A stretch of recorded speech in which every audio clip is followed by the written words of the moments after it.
Nikovutika nizinto zapaziko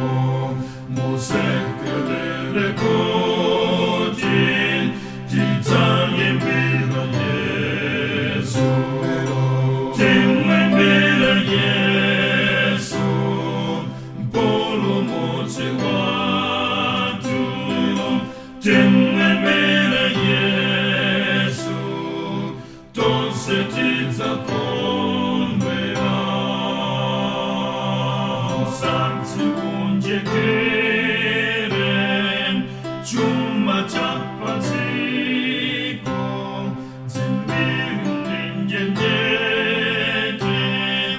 zimachiwononga timwembira Yesu mpolumutsi watu timwembira Yesu tonse tidzakondwera koma mudzisungire chuma chakumwamba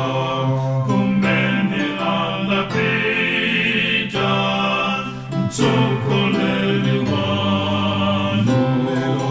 timwembira Yesu mpolumutsi watu timwembira Yesu tonse tidzakondwera aliposo adali ankatende